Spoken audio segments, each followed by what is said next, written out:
Часть 8. Операция «Валькирия». 22 июня 1941 года. День начала операции «Барбаросса». 3 миллиона немецких солдат пересекли границу Советского Союза на рассвете. Танки, самолеты, артиллерия – крупнейшее вторжение в истории человечества. Но среди обычных дивизий двигались и другие части. Секретные, о которых не знали даже большинство генералов вермахта. Дивизия Туле – 1000 сверхсолдат программы Übermenschen. Мутанты, киборги, гибриды с ДНК из других реальностей.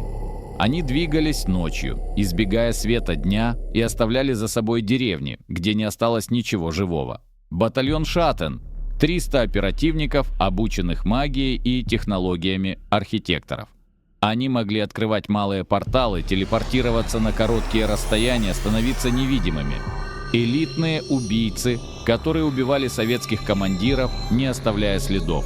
И рота Ворбота – 12 человек под прямым командованием Вирта. Каждый из них прошел через полную трансформацию. Они больше не были людьми, были оружием. Среди них был и Петр Ковальский, бывший учитель из Варшавы.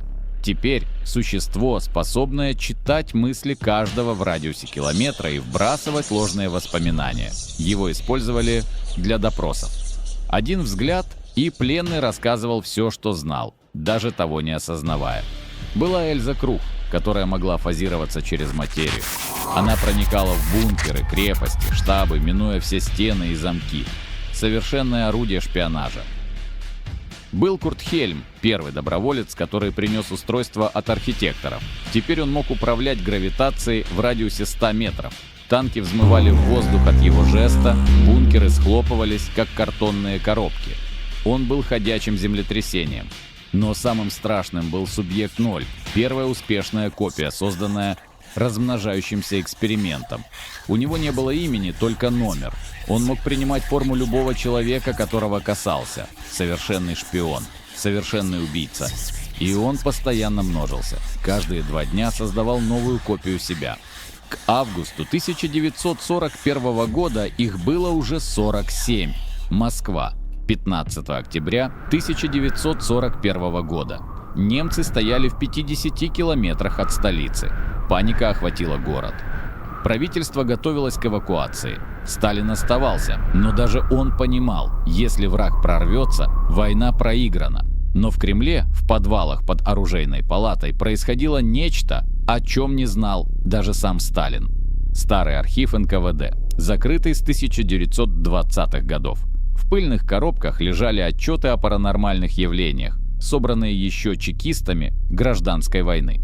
Один из архивариусов, бежавший от немецкого наступления, случайно наткнулся на документы, которые заставили его похолодеть. Отчет от 1923 года. Экспедиция в Туруханский край, на Дальний Север, где ссыльные рассказывали о городе под льдом. Город, который иногда виден сквозь толщу замерзшего озера. Город, где горят огни, хотя никто туда не спускался уже 1000 лет. Экспедиция ОГПУ нашла его. И нашла вход, трещину в леднике, ведущую вниз. 3 спустились. Только один вернулся, совершенно безумный. Перед смертью он успел прошептать: «Они спят там, старые. Те, кто был до всего. Если их разбудить...» Дальше почерк становился неразборчивым.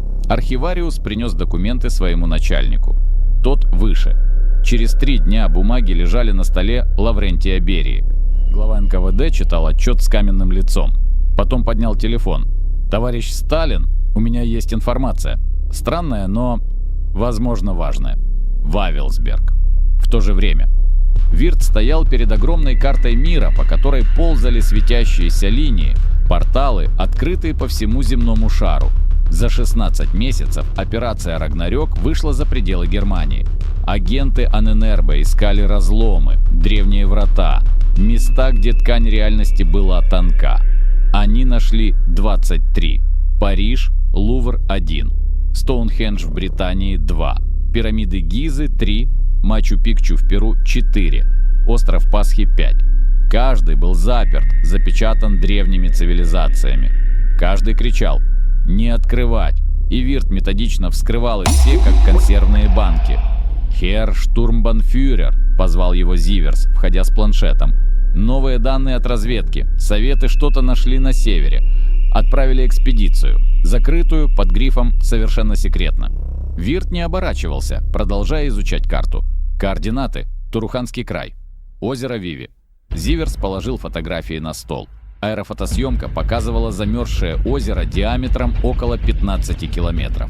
И в центре, едва видимые сквозь лед, правильные геометрические структуры. Город. Наши агенты перехватили переговоры НКВД. Они говорят о пробуждении древних защитников, о последнем оружии против захватчиков. Вирт медленно повернулся. Его глаза пылали ярче обычного. Они нашли предшествующих. Кого? Тех, о ком говорил странник в Париже. Вирт подошел к карте, указал на точку на севере России. Архитекторы не первые, кто открыл врата между мирами. Были другие. Раса, которая жила на Земле миллионы лет назад, когда людей еще не существовало. Они построили цивилизацию, охватывающую тысячи реальностей. Потом что-то случилось. Война? Катастрофа? Они ушли или уснули? Спрятались в местах, где их не найдут. И если советы их разбудят, тогда наши архитекторы покажутся детьми с петардами по сравнению с ядерной бомбой. Вирт схватил пальто. «Собирайте команду. Рота Варбота. Полностью. Лучшие техники. Портативное оборудование для открытия врат. Куда? В Россию. В самое сердце врага». Вирт усмехнулся. «Если советы хотят разбудить богов, мы должны быть там первыми, чтобы убедиться, что эти боги встанут на нашу сторону».